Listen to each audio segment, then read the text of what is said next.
Well, good evening, everybody, and welcome to a rather last minute but very important conversation about the breaking news of the day in the world of Canadian soccer. We have amassed a collection of talent to bring you the news of Jesse Marsch's hiring as the next manager of the Canadian men's national soccer team. It is, of course, Christian Jack, Canadian football and media legend, Gareth Wheeler, OneSoccer analyst and host of the show, taking the nation by storm. That is, of course, OneSoccer match night. And not a be legend. Outdone. Not a legend. Not to be outdone. He's well on his way. He's okay. He's well on his way to being a legend. Speaking of that, Alexander Gangiaruzik, who not only is a writer for OneSoccer.ca, CanPL.ca, but how about some love for Le Bouclier Canadien, a co-host of our brand new show there. If you haven't seen any of those, highly recommend you check it out. We are, of course, live on YouTube. So if you have any questions throughout this conversation, and that's what this will be for the next 30 minutes or so, please drop them in the chat. We will get to as many of those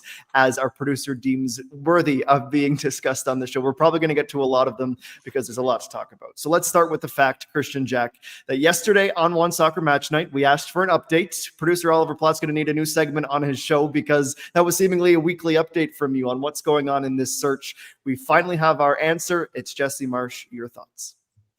Yeah, it's Jesse Marsch. And I think, first of all, those of us that were pretty close to the story felt like that it was coming to the finish line.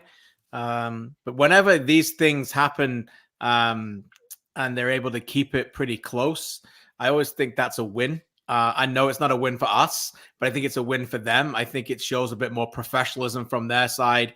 Those of us who were kind of finding out this afternoon, certainly as the players started to know. But as of last night, I was told it was close, but I wasn't able to go with it at that moment. So I give them a lot of credit that they're able to get it out into the media today and have him speak from Europe at night. And once the stories got out there, we were able to hear from him right away.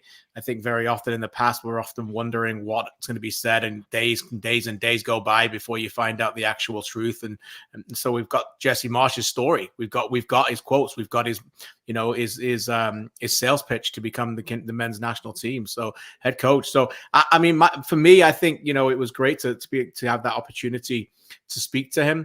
I think this is there's a lot of layers to this, which we should get into.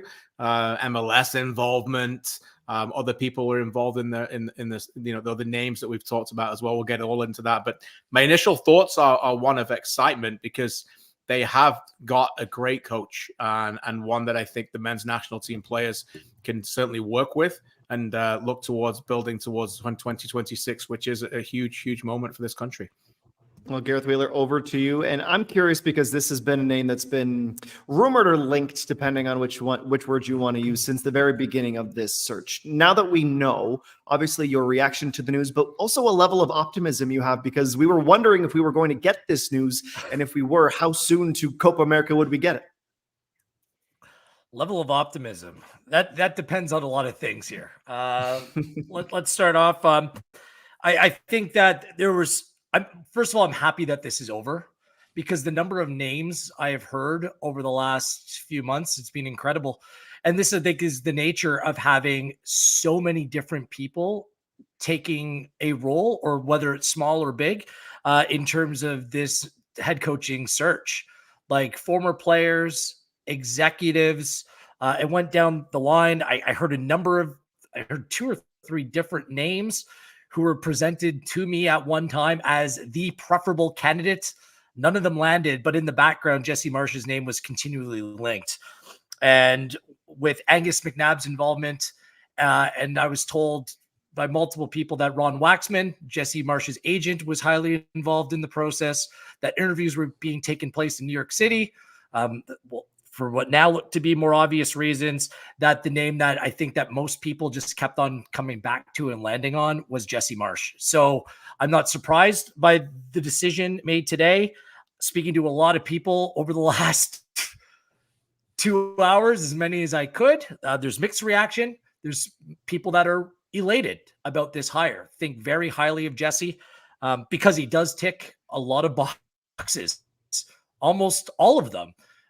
He's a brilliant man, just outside the soccer world. He's just such an intelligent individual, well regarded by people. His attention to detail, his resume, managing teams in Champions League competitions, having being an assistant coach with the U.S. men's national team as well. And the fact that he was available and he had shown interest in the Canadian job before, it just seemed like this was the way that they were going to go.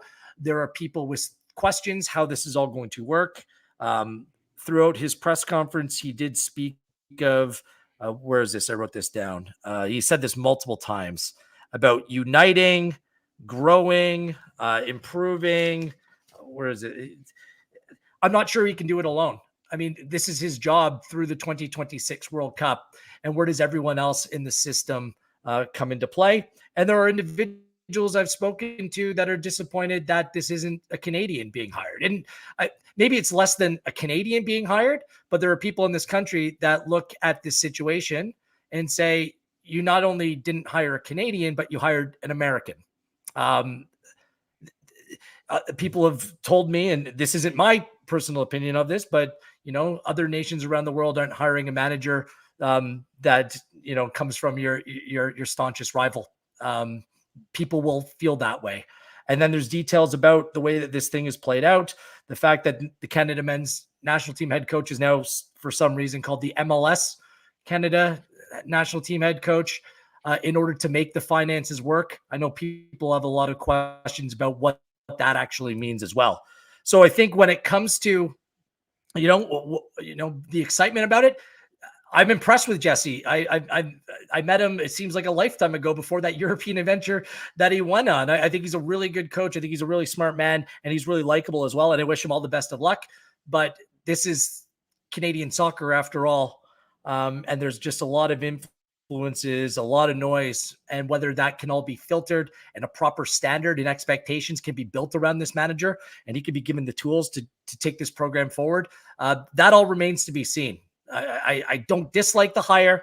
I think I lean to the side that I do like it, but there's a lot of work that still needs to be done. Sorry for rambling on there. There's just a lot to cover when it comes to this story. There's a lot to cover. It was a very good opening statement, and there's a couple of things in there specifically that you bring up that I want to make sure we spend some time on.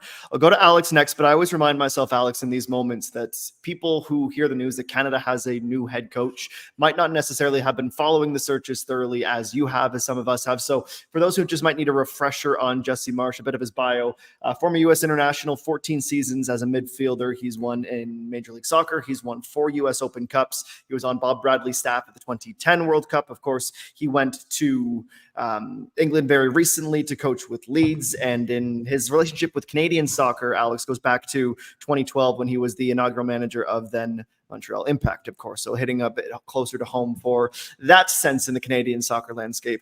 I'll give you a chance to have your opening statement, so then we'll get to some of these questions in the chat. Yeah, for sure. I think, that tie to Canada can't be ignored because, at the end of the day, the Canadian infrastructure is a unique one, so that he comes in with that perspective, at least having gotten a taste of it. He kind of referenced it in his press conference, saying he learned a lot in Montreal. You noted that at the time there when he was working, he kind of noted how fractured the Canadian soccer community was. That's always something that stuck with him. I think it kind of shows that why, when he left Montreal in 2012, he reached out and wanted to coach the Canadian men's national team. He didn't get an interview then. And so it doesn't surprise me to hear some of the things that you guys have mentioned, and also that I've heard, that during the interview process, he was extremely prepared. He impressed with just the knowledge, he wanted this job. He genuinely wanted this job. And I think that's important, that, can be forgotten in this. This is a high caliber job. This is a team that's about to play to Copa America. It's about to play to a World Cup in 2026. There were people out there that wanted the job, but he was always someone that showed, a serious commitment to put in the work. And I think we'll see that as a hire. And now the big question will just be, what can he bring? Because his resume is interesting. I think in terms of style of play, I think it's something I've always liked watching Red Bull teams. They press high, they press aggressively, they play vertical, they play direct. It can be quite the system to behold. There are genuine questions of how does it look at a national team level? Can you actually translate that sort of physical demands on guys who are playing so many games, who come from different systems where they might not be used to those sort of physical demands? I'm very curious to see how he adjusts. But the impression I've seen from him is he's a student of the game. He's a smart guy, and I'm very curious to see how he puts that into practice, because he certainly has the pieces to to do something special if he can maybe tweak some elements of his Red Bull system. Okay, you Joe, asked a good question in the press conference, sorry. AGR. You asked a good question, AGR, in the press conference, because I think that was the initial thought of many people, how this style of play translates. And I think that there's going to be some questions that we're going to need to see in practice about how that actually works. Definitely. There were lots of, I think, in fact, now that we've had a chance to sort of digest who will be the manager, the questions can start to come, and I'm sure they will until we see Jesse Marsch fully in charge. KJ, I want to come back to you quickly here, just because it's a couple of questions or comments we've seen in the chat. There was one we showed from Dave Allen about disappointment from Canada going outside of the country to hire. Gareth bringing up the fact that there will be people who would have preferred to have a Canadian candidate, but then this one from Benedict Rhodes. I'm not sure how much you can divulge, but I think a lot of people are wondering, because of your reporting, how deep into the process were Bobby Smirniotis and Tommy Wheeldon Jr. still being considered from this job, from what you were able to gather?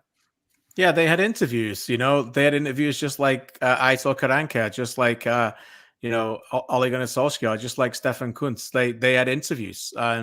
Jesse Marsch was interviewed, and these were not just casual chats. This was not just like Jesse Marsch is the man, let's go out and out. Like this was pretty serious professional stuff. Jesse alluded to it in the press conference, but we'd already heard about it. Those was reported about it. Everything from who's going to be your starting 11 in your opening game at Copa America, to the preparation plans, to your tactics plans, to more things than just the national team. This is trying to galvanize a program in this country. So the fact that those Wheeldon and Smirniotis were involved in it is a tremendous credit to the Canadian Premier League. And I think Jesse Marsch will understand that the infrastructure is very different in Canada than the one he found in 2012. And what we're trying to provide a professional level here in this country. So, no, but all those that we reported were interviewed, and I didn't hear from one of those representatives or anybody complaining about this process. It seemed like it was a very fair professional process. Jesse alluded to it. I've heard it about Kevin Blue's ability to recruit and his professionalism and his sales pitch for Jesse Marsch to get there. So I think that's very, very interesting. I think the other thing to discuss is what Gareth alluded to, is that the title, MLS Canada men's national team head coach. I think that is a very interesting word. Kevin Blue went to compare it to golf in the press conference and in his press release. I'll just say that it is pretty unprecedented in the world of football. We didn't get a chance to speak to this at the time, but there are people who are rightly going to ask about conflicts of interest. If you're on an MLS club, do you suddenly get a little bit more preferential treatment than you do if you're playing on a borderline European club, for example? How much did MLS have a say in the hire? Was it strictly, we want to hire this person, will you help us with it? Or did they have a say in the hire? So I think there are some questions that should be answered and hopefully will. But I do think the majority of the people who follow the sport in this country will just be more focusing on results and X's and O's and what can Jesse bring. And I do think that it's exciting, the fact that he is, I think he's a good personality. I think he's an excellent talker. He's got a presence that I think is going to be interesting and going to be needed as we go towards hosting a World Cup. The faces of the World Cup, though, should not be including him. And I just want to say that, sometimes managers can become a little bit self-absorbed, a little bit believing in their own media, believing that it's their team and they're hosting every press conference and it all becomes about them. I think his next big frontier as he gets towards Copa America, and particularly hosting a World Cup, is that he's able to move his ego aside and allow players to take over that storyline, which is what they should do because they're playing on the field. And as a former player, I think he's aware of that.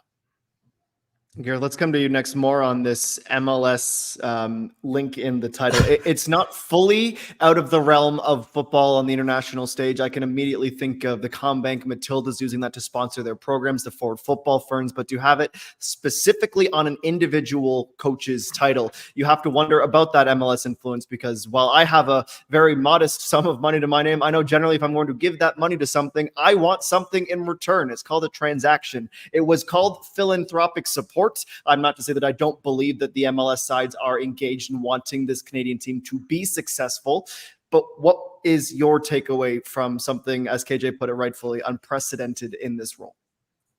The philanthropic approach has been utilized by previous, Canadian managers and by the Canadian Soccer Association to help prop up and help support these programs. This is nothing new. Greg Kerfoot, like the Pellerud era, just I'm sure most people kind of know how that worked out in terms of Herdman allocating and making sure that he could bring in more money into the program so the team is more properly. Like, this has happened before, but no one's ever had the stipulation add MLS to the title, which, let's be honest here, and I have nothing against MLS. I think all three clubs are doing something to help the game move forward in this country. So this isn't anti Major League Soccer, but Major League Soccer is an American league. It's not Canada's,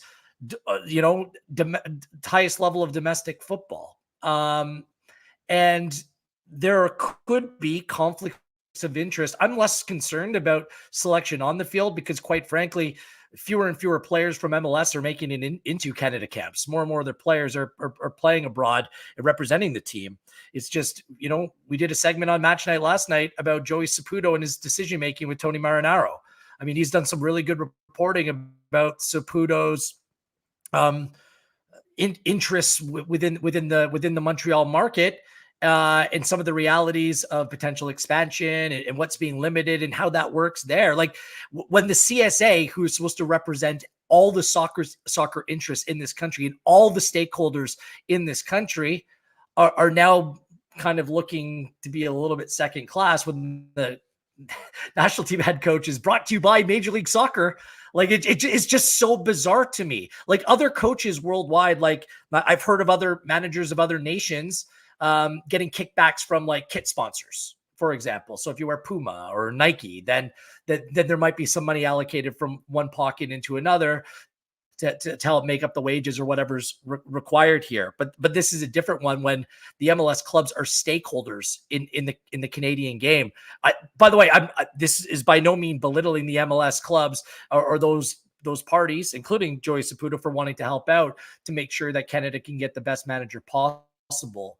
But when it's a lot of times this has happened where it doesn't include MLS in the title of the job from the national team head coach. It's just, I'm going to have to do some more research into this, Adam, to what this actually means. But your initial instinct to most people, I don't think it's yay. It might not be ew, gross, but I think it might raise a question. What exactly does this mean? Alex, too, for some thoughts and anything else that might have stood out to you from that press conference you were in. Yeah, I mean, if we're just gonna, kind of roll off the back of the thoughts on MLS, and the designation and the head coaching title, it's interesting because, I mean, something Kevin Blue's made very clear since he's come in. Financially, things need work, and there needs to be improvement to improve some of those financial streams. So to see him go out and land a high profile coach and do so by exhausting a different stream that we might not have typically seen in the past, that he's true to his word in a sense, right? He said they needed to look at different streams. He used a model that you often see at the collegiate level, where there's donors, there's different parties that might help and chip in, especially with the whole complication around NIL and everything, name and image likeness rights, and the whole debate that's gone on south of the border. So that makes sense. But I guess really the question will be the involvement, like Gareth mentions, and what Jesse himself feels about it, because that's another thing that kind of stood out from his press conference. It was very like, yeah, he was talking about the team that he's inherited, super excited about, the athleticism. He mentioned the intelligence, top footballers. Like any coach in the world, he's excited to work with Jonathan David, Alphonso Davies, who wouldn't? But he also spent a lot of time talking about, look, this is a big moment, like for the country. He mentioned youth development, which I always know is a hot topic in this country, how he wants the whole program to be aligned, pulling in the same direction. Well, that's where it's going to be, the MLS involvement is curious, because what are they bringing to the table, in the sense that in theory, there's no reason why they can't be in a situation where they benefit from the Canadian men's national team doing well, right? Some of their former players, current players will be involved. It helps grow the sport. It helps get more people out to CF Montreal, Toronto FC, Whitecaps games. It just helps push forward the game in the country. But for example, a huge debate you see at the youth national teams level is there a bias towards MLS teams. So, there's players across Canada getting professional minutes, or across other leagues. Is there going to be a bias?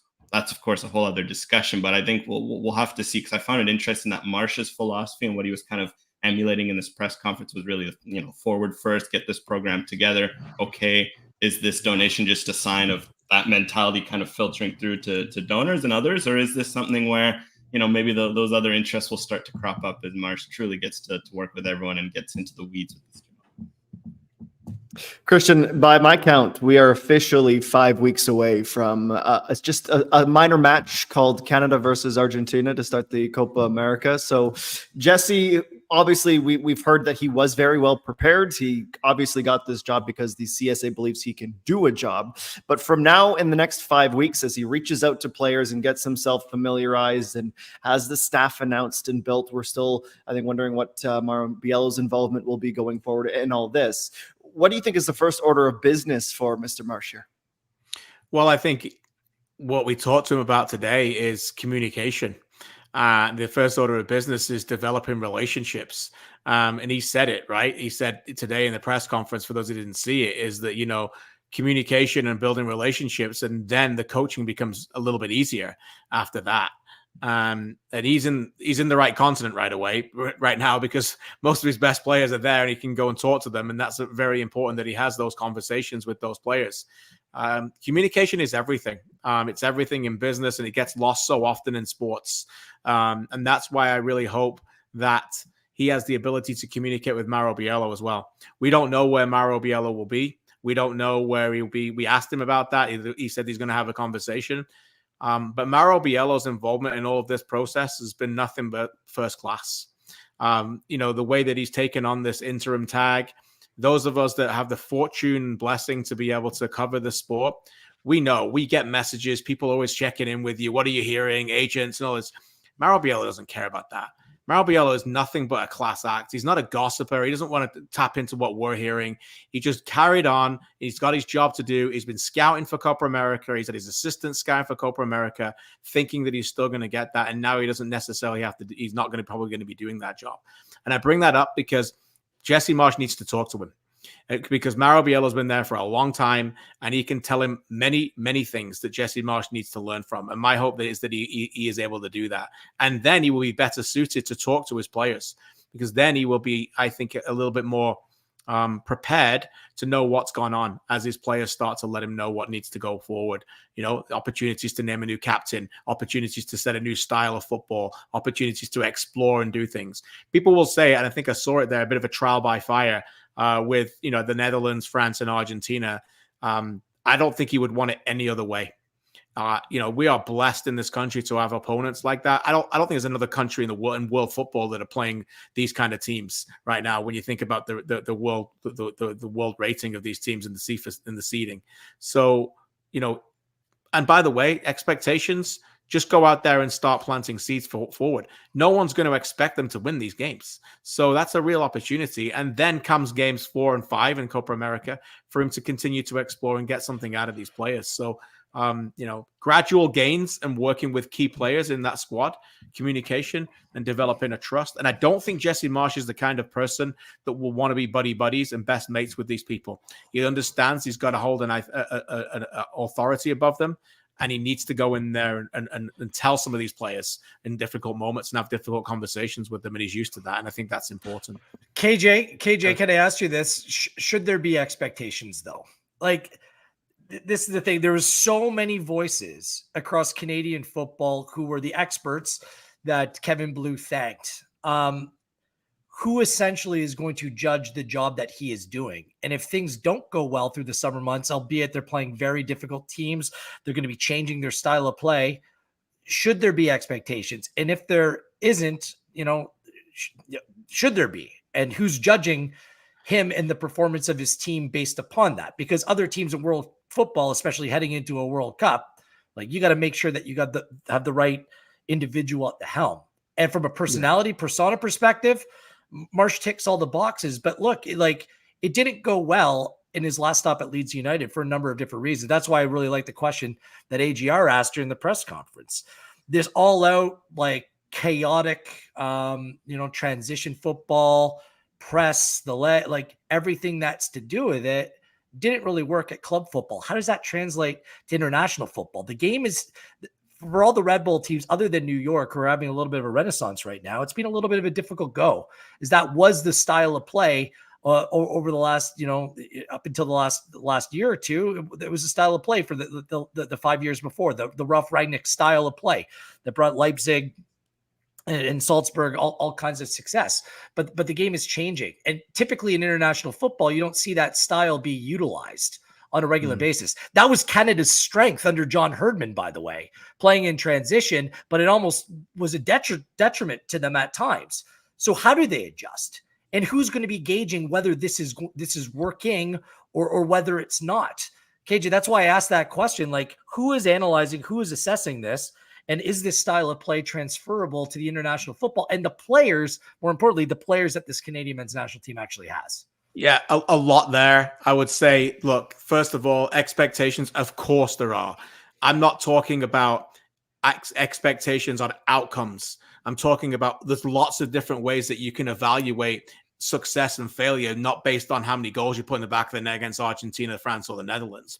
Right. So look, if they go out and they get smashed 7-0, then that's a serious problem. If they go out and they think that they can play this high press against Argentina, and then you're getting picked off, and suddenly, no disrespect, you've got, Joel Waterman and others standing on the halfway line trying to play a high press against Lionel Messi, then you're in trouble. Right. So look, of course, there's going to be ways that all of us get to evaluate this. But your other point about who's evaluating him is another one that Canadian soccer, I don't think Canada soccer have identified, that there is no director of football. There is no sporting director there. This is Jesse Marsch's job. And he's got this job until the World Cup. And I think at that point, we'll have to see. He did talk today about, maybe trying to extend that beyond that. But, by the way, from his point of view, why would you sign beyond 2026? The way that Canada looks right now before you're hosting a World Cup, comparable to the way it will be in 2026, with all that comes with it and all the lucrative offers and all the exposure of a World Cup. Hopefully, Canada soccer and all the finances around the sport will look very different come August 2026 than they do in August 2024. So, yeah, of course, Gareth, I think there's got to be expectations that they've got to perform. But I do think that nobody in the right mind of any kind of common sense of football would expect Canada to go out there and be expected to beat these three clubs, these three countries. What about the teams afterwards? I wonder how long it's going to take to apply. Well, yeah, as I said, I definitely think that, come games 4 and 5, you've got to show that you are absolutely in the game and you're competitive. And I think that's it. The other thing for me is that don't forget that it's one thing for us to judge what they're going to do in these first 3 games. Players are judging. Footballers are selfish. They care about what can you do for me?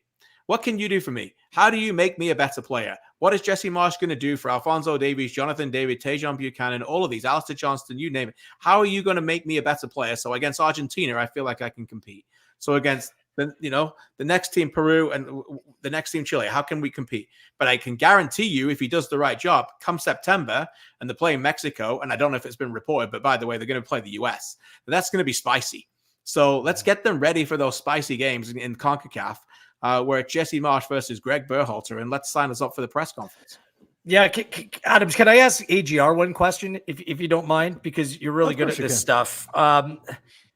A criticism of the style of play at Leeds was they didn't really utilize the wide areas very much. I believe he was quoted saying, like, we need to be playing and be more dominant in central areas.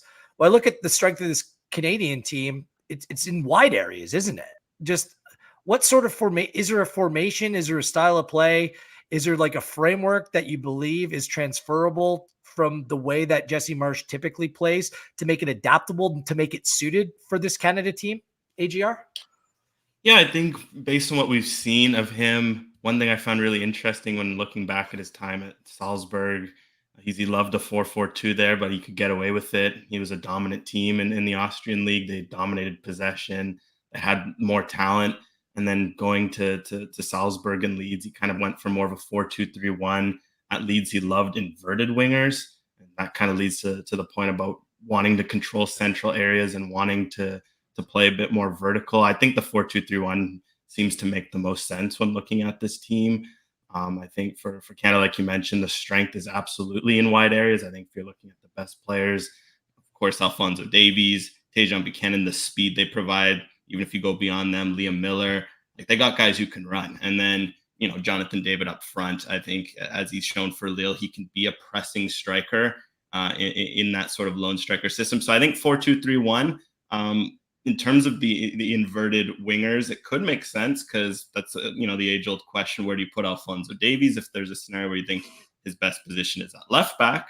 Jesse Marsch has always placed a lot of emphasis on his fullbacks being very, very aggressive. So it's a scenario where it ends up being very Flick-like in the role that Davies could have at left back, where it's a lot of freedom to go forward and go back. But naturally in all this, there are a lot of questions that I would ask right away looking at this team. Where does Kyle Larin fit? Because it's something where over the last few years that we've seen Canada play top-level teams, it seems like they can either play two strikers, and then sacrifice somewhere else, or, and then they've usually sacrificed in the midfield. And I think that's something they can't really afford to do because, yeah, they have some solid midfielders, but maybe they're not as strong in that area as they are elsewhere in the pitch.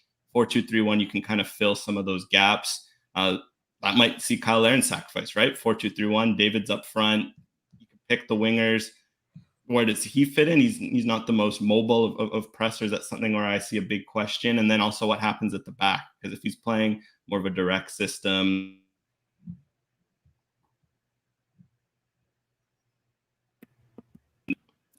We got you back. We had Sorry you back. about that. There you go. Mike glitched out. But I thought it was me for a minute. 4-2-3-1.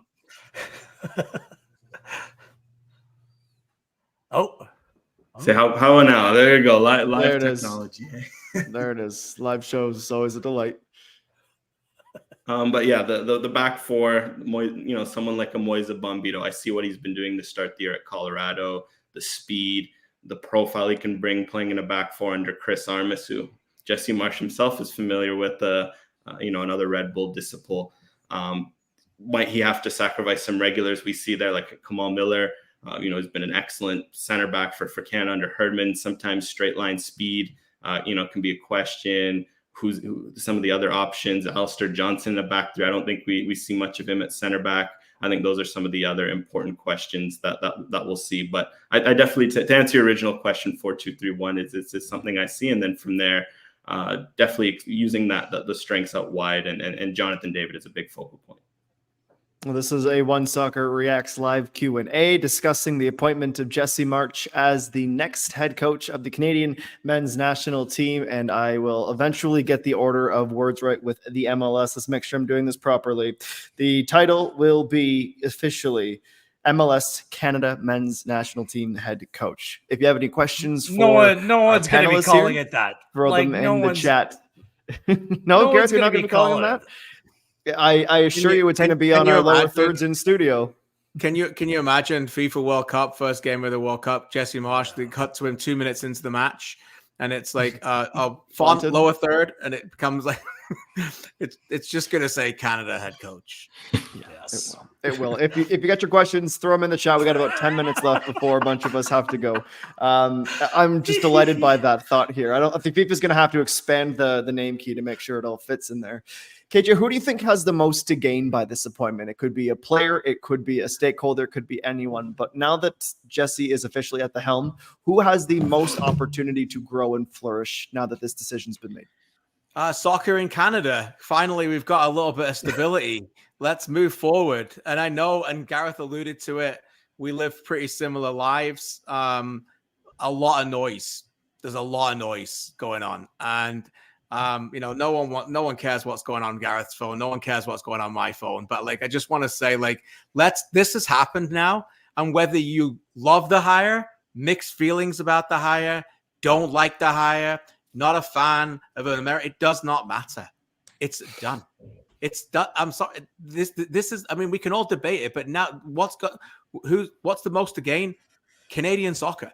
we've just been drowning in this instability for too long, and now we have a figurehead, we have a coach, we have somebody that can connect with players, who coached at the highest level in the Champions League, that's won trophies in Europe. And regardless about how we got it over the line, I do think that Jesse Marsch is an exceptional coach, and one that I think that is very comfortable in CONCACAF.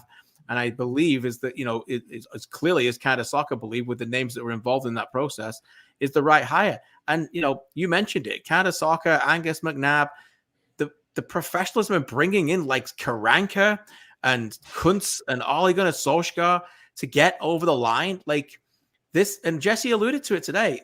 The caliber and the talent in Canada Soccer is the reason, and the players is the reason why he was attracted to this.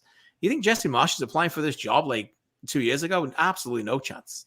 If it was available, like this just goes to show. And I don't think we do a good enough job in this country of understanding what we have with the Canadian men's national team coming up for a World Cup. And a lot of people point different fingers, and sometimes we get lost in the weeds. But here's an outsider, here's an American picking Canada. And now it's time for Canada to pick the American and get behind him and go forward. Okay, KJ, but like I'm we've been doing this for a long time. A lot of the recent issues weren't drummed up by media or outside voices. It was players that didn't want to play for the association in a game at one point. Like, like there's still no CBA. So what has this exercise been that we've transitioned from one coach wanting to leave and going to an MLS club to now is MLS club paying for a new head coach coming in? Like these are undeniable factors that still exist.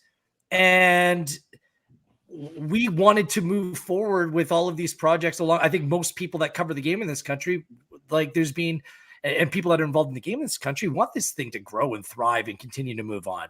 So do all of those outside noises just go away? Do lawsuits get dropped? Do CBAs get signed? Because these aren't things that have been made up by the media. There's been elements here, and what's gone on with the board. Like there's elements here that have been done by the people that care about the game a lot. So how does that sort out by one high? These are just factors. No, let's be honest. Self-sabotage. Yes. Right. Let's go with that. Self-sabotage. Okay. So does this change it? I can't predict the future. I'll just say that I think Canada Soccer, the new general secretary, Jesse Marsch, the new way forward, I don't believe these people will allow self-sabotage again to affect on-field performance. That's what I will say. Of course, it's going to carry on. Of course, these things don't suddenly go away and they're buried and it's forgotten about. It will happen. But at the end of the day, the leadership needs to be able to say there's a time and a place for everything. Much like some players told me in Frisco, that you cannot have the camps coming back to play an international game of real importance and then having your meetings about CBAs at that point. So, they owe it to the badge that they wear on their chest, to the people who spend thousands of dollars traveling to cover them. They owe it to the fans who are watching it to be able to put on their best performance as high-performance athletes, to go out there and deliver for the national team, whether it's a friendly game, behind closed doors training, or a World Cup opener, or a messy game against Copa in the Copa America. It doesn't matter the value. They owe it to the country to do that. And I just got to, maybe I'm naive, but I'm positive to think that the new ownership group and Jesse Marsch will not allow the self-sabotage and the distractions anymore to fuel this argument within Canada Soccer. And I think they will have the best interests at heart, which is on the field. I hope that's the case. Like again, I want to reiterate this. Like, I think Jesse Marsch is an exciting hire. I think he's an exciting manager, and things, although nothing's a slam dunk in this sport, there's a lot of things to really like, but that includes buy-in from the players, buy-in from the stakeholders across the board, as well as people being hired in alternative positions. We need a director of football. Jesse is going to be the head coach between now and the end of the World Cup. He's going to need help from people that understand the lay of the land, people in roles that really, truly bring together football in this country through modernizing, through uniting it, through teaching it the right way. And Marsch cannot do that alone. That's all I'm trying to suggest here. It's going to take a village, honestly, in order to get this done. But Marsch, like, in a vacuum, in a ton alone as a Canadian men's national team manager. I don't think if you were setting out to pick the next Canada manager with realistic options, I don't think that you could do much better just in terms of the manager or the individual himself. I agree with that. And it has to be said that my take on the distractions of the self-sabotage is based on evidence of the last few months, and things have quietened down since things have changed. Why have they quietened down? What's the reason behind that, KJ? Things have changed, Gareth.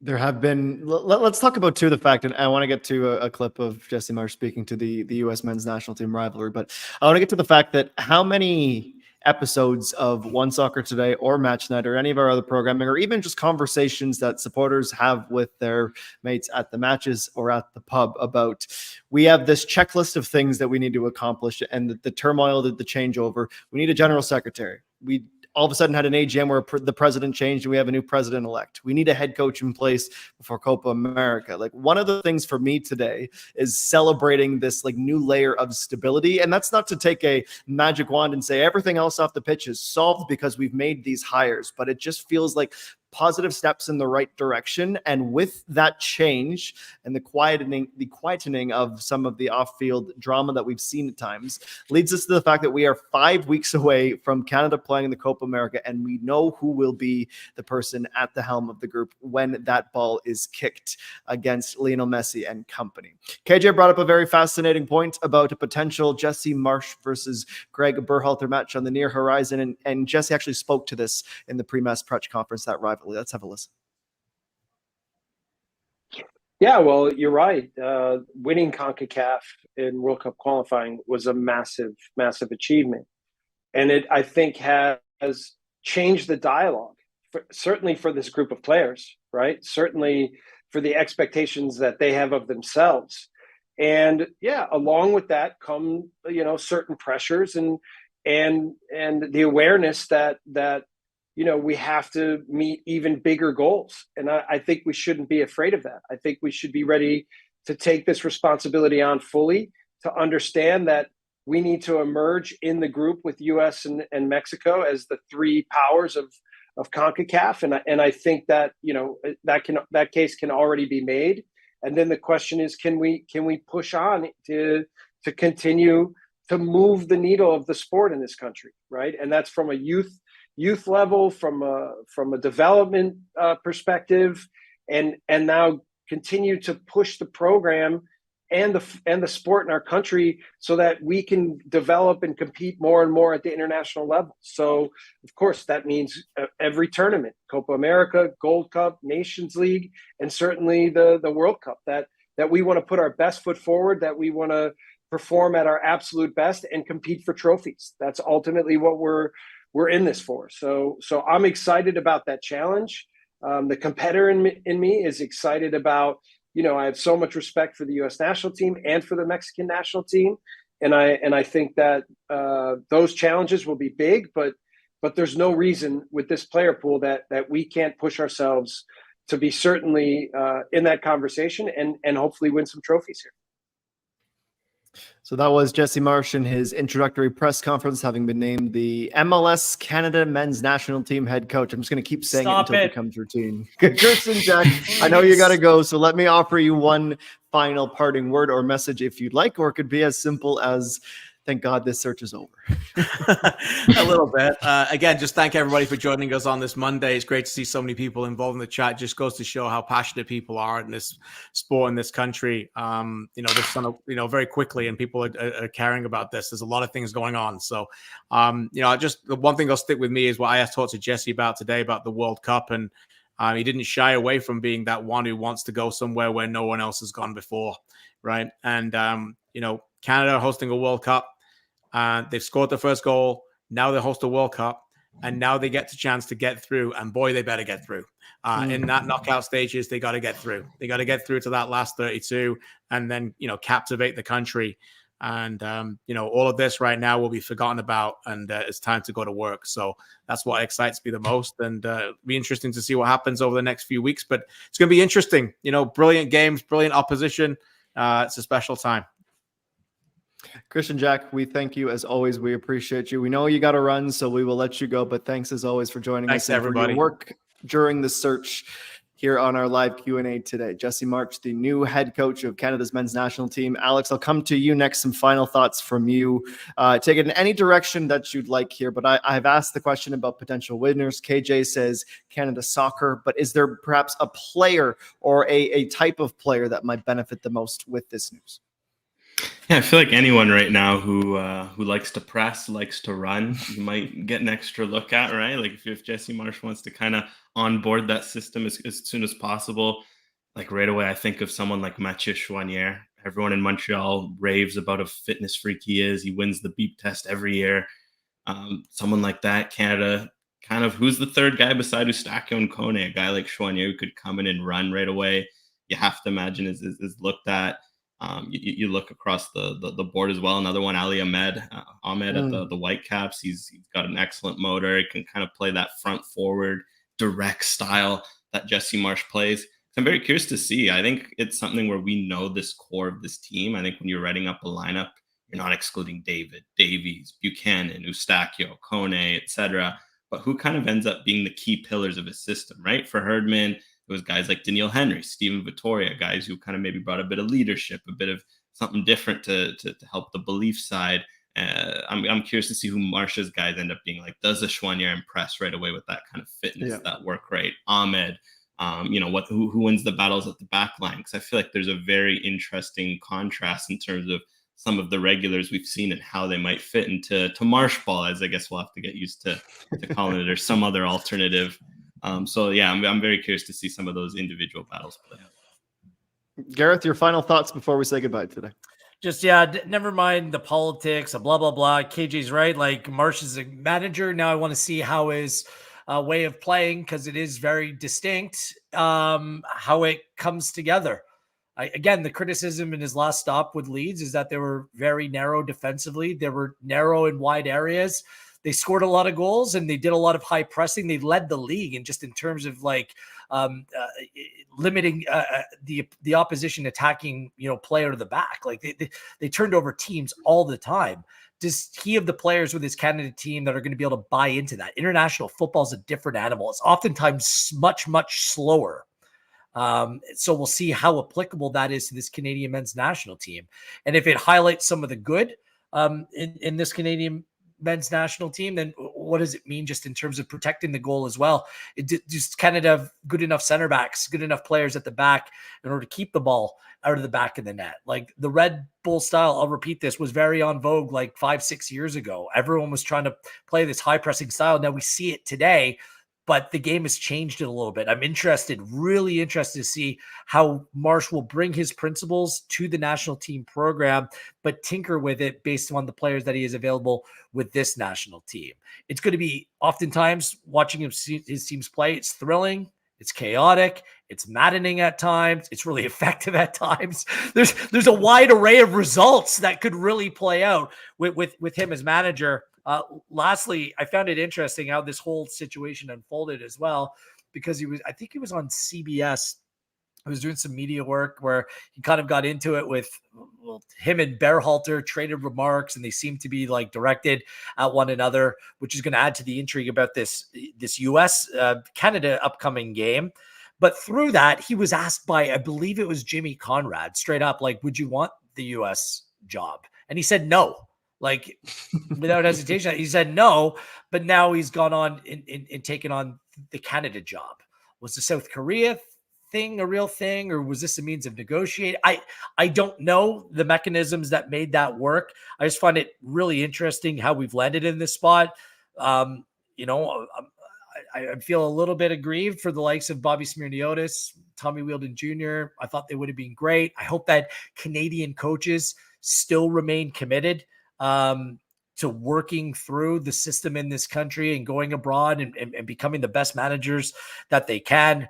Right now, there are 3 head coaches for 3 Canadian MLS teams. None of them are Canadian.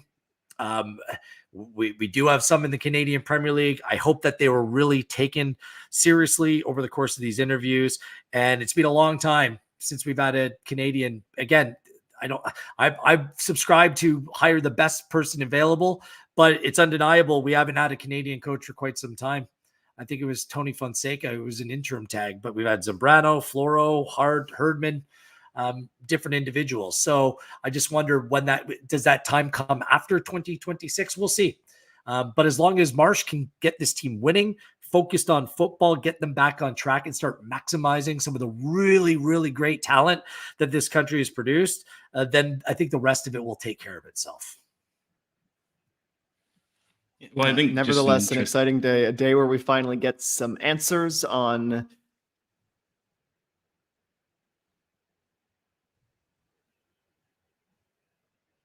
who's frozen. Me, Adam, Adam, AJR. You can finish off with your point. Then we'll wrap things up. Here, but Adam, take us out. Take us home. AGR. Final word, AGR. Well, I just wanted to pick up on something Gareth said to kind of finish off. I think it's a good place to end off. Like, the Canadian infrastructure. Like, I hope that's something I hope Jesse Marsch leans into. I'm really curious to see what this staff looks like. Does he bring someone reliable who knows the Canadian system? Is it Amaro Biello? Does it maybe tap into someone in the CPL? Because I think it's very important to build up this Canadian infrastructure that we have, and ideally, you'd love it for it to produce Canadian coaches, Canadian executives, et cetera, like this. Because ideally, long term, that's the goal, right? And I'm hoping Marsch can be one of those guys where he comes in and leans from that, learns, teaches. Because sometimes you see international managers, they come in, they want to do things their own way, they ignore what's there. It's not easy to operate in Canadian soccer. People have seen that for good and for bad. So I hope Marsch can tap into that and really build it up, because there's something special going on in the sense that they're Canadian coaches, in the CPL, getting professional reps, winning trophies, going in CONCACAF. Heck, there's some Canadian names around North America, guys with Canadian passport who are coaching at a very high level. Heck, Will Fernandes might not have been born in Canada, but he has a Canadian passport. He's about to coach in a Champions Cup final. The infrastructure is there. I'd love to see Marsch help accelerate that, help build that up, and I think that can help him in his job. So I'm very hopeful that he can tap into it. Well, gentlemen, my thanks to you. I'm going to do a quick sign off before my internet dies again, but we thank the chat as well for joining us. If you like these types of live streams and Q&As, let us know in the comments. Throw a like, that lets us know that you'd like to see more of this style of content. But I assure you we'll have plenty more. We'll have One Nation coming up tomorrow. We'll also have OneSoccer Today coming up on Thursday. And then, Gareth, what's that show of yours again on Sundays on OneSoccer? Match night. That's the one. Thank you so much, everyone, for joining us. And congratulations to Jesse Marsch, the MLS Canada men's national team head coach. Onwards and upwards, everyone.